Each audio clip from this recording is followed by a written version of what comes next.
Guys, well played. Ruben, on the manager's 1,000th game as a manager, was that a performance worthy of the very best Pep Guardiola sides? Yeah, him, everyone. I'm obviously very happy for him.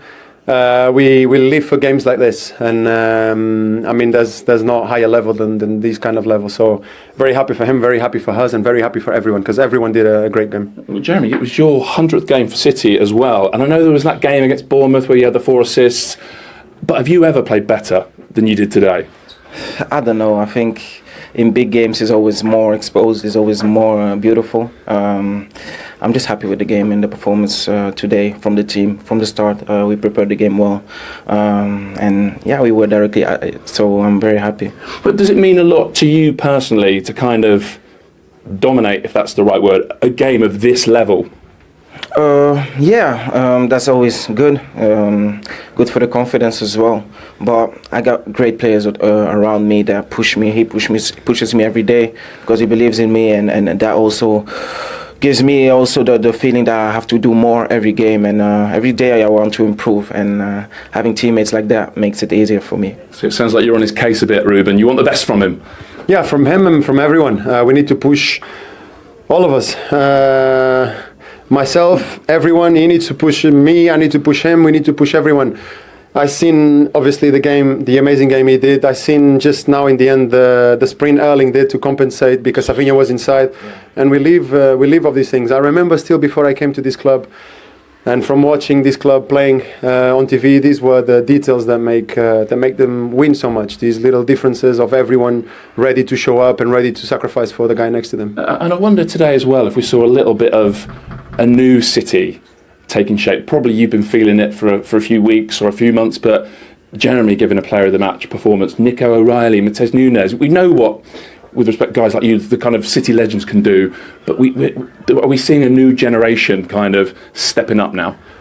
I mean, this is not new. This has been going on for a while now. Obviously, we've been talking a lot about a rebuild since last season, and there were many changes in the team, which is part of the process of any club and any team that wants to keep on winning.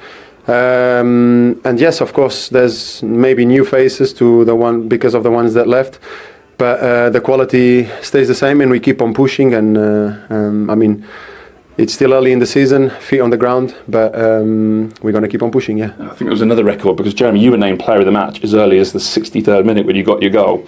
So here it is. Ruben's going to present it for us. Well played. Thank you very much. Thank you. Yeah, he was the star of the show. 7 home wins in a row in all competitions now for Manchester City. 100 games for Jeremy Doku. I bet you were glad you weren't marking him today from a defender's point of view. He's unplayable at times, and his ability to go past any defender, any player, not just his speed but his strength is underestimated as well. But I think this season we've seen a more composed end product. So I think we've seen the excitement and the dribbling and all that stuff and the work rate. I think now he's getting to a stage of where he's able to slow himself down a little bit once he's gone past someone and make the right decision and execute the right pass or the cross or the shot that we've seen today. But these moments here, I think you create your own luck when you're that direct and determined and you work so hard. You do drive at the fullback because there's not many times he's resting in possession. He often drives directly at the fullback and makes the defender defend, which I don't care how much you enjoy defending, you don't want to have to do it every time the winger receives the ball. And that initial burst of pace over the first 5 yards is frightening, isn't it? It's insane. I think his top speed is very, very high anyway, but his ability to generate that straight away is crazy. Like as soon as he's lifted his leg and he's took the step, he's flat out within one stride. So it is sometimes unstoppable. But these are the moments I think that he's worked on. When I saw him in the Club World Cup, there was just a different level of composure with the end product, and I think that's the only thing that's been missing in his game. Yeah, and if you can add that to his game with the goals, I mean, it's a frightening product, isn't it? Yeah, but Steve, that's part of growing as a player as well, you know, and putting layers on your performance and what you can do. And certainly goals, it's in big games and huge games like that. That's what he's at the club for. But I think watching him, we always knew and we've seen playing wide, a lot of them clips there, 1v1 against Bradley. But actually he's drifting in the pitch as well at times and looking comfortable receiving inside the pitch. And I just think he's grown. He looks like he feels like he really belongs there, and he's an important player. And I think that's a big thing for each individual player to think, actually, I'm in the team and I can make a big difference. Don't almost have to prove myself. He's kind of gone through that phase, and now he wants to kick on. He's playing with so much confidence, like he is one of the main players, and putting layers, as I said, on his level of performance almost every week. So I wouldn't want to play against him. And he's still only 23 years of age. Right, all smiles for Manchester City then, but another damaging away defeat for Liverpool in the Premier League. Here's their captain, Virgil van Dijk.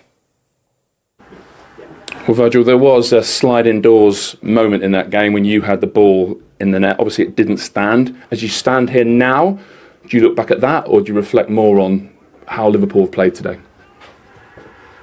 I think in football, obviously, there are key decisions.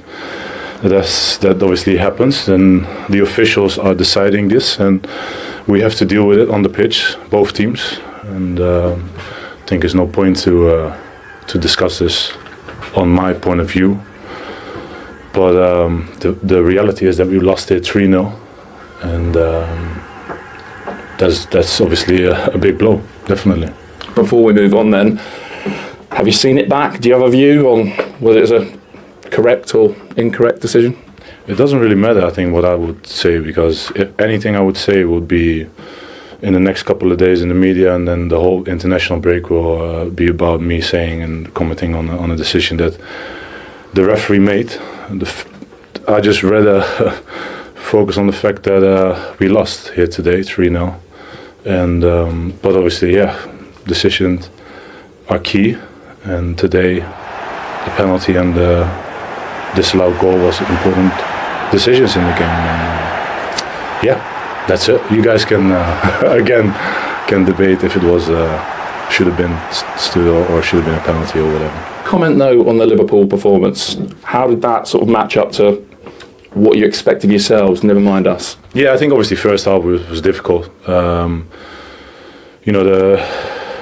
I think the way they were much more comfortable on the ball in terms of creating an extra overload in the back with Bernardo dropping a lot, and it was difficult obviously for our front guys to get the pressure on them. But I still don't think there was a lot of danger. Obviously Doku played a fantastic game, so it was difficult for Connor at times in the 1v1. But obviously, still think we weren't much in trouble. We could have done better, of course, especially in possession. But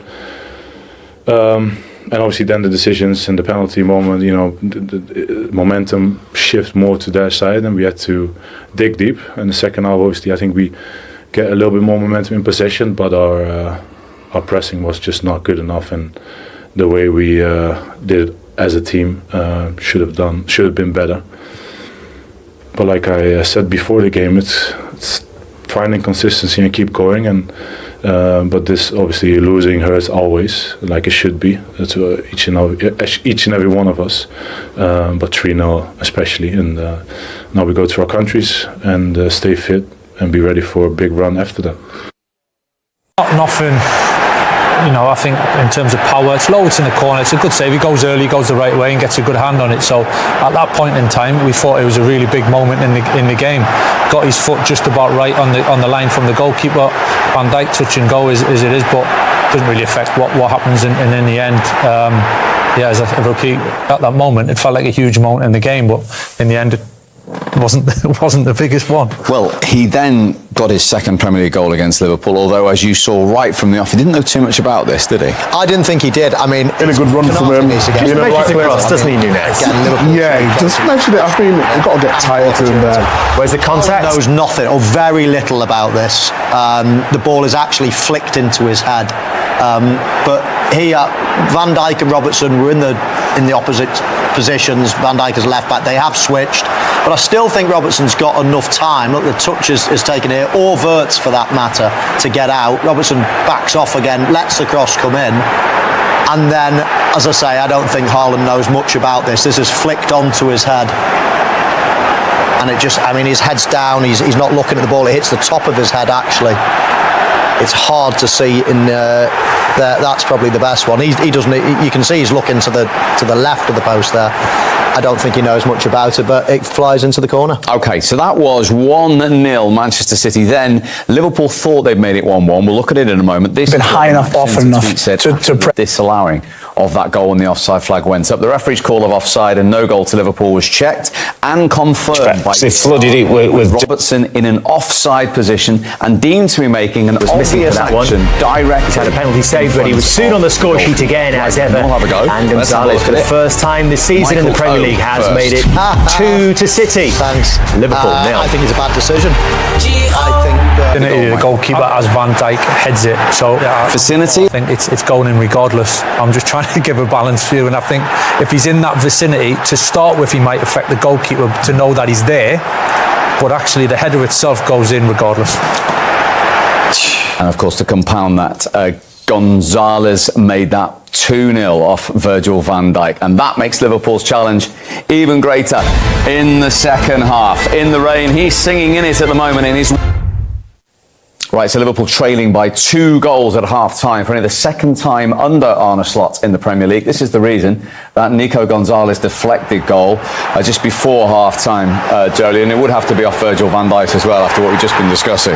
Yeah, it's slightly unfortunate from Virgil. As a defender, your instinct is to try and get something on it, but if you're in the middle of a goal, 9 times out of 10, if you do, it still keeps it on target and just deflects it away from the keeper. So, yeah, it's hard not to do it, but as a keeper, it's just instinctive to stick your leg out. I was going to say, is that virtually impossible just to let it go? When you see his shots on target, it's just automatic. Yeah, it's automatic, Right. and you actually think you're in line with it as well. So it's frustrating when it does end up in the back of the net. Well, it is, as it stands, Manchester City making up the gap on the leaders Arsenal to 4 points. Liverpool would still be 8 behind the Gunners, and City have won their last 71 Premier League matches when they've led by 2 or more goals at half-time. That is the size of the task for Liverpool, but let's see if they can come back into it. Here is the second half in Manchester. Back with Andy and with Connor. Well, Arne Slot's team, it's only the second time as Liverpool manager that he's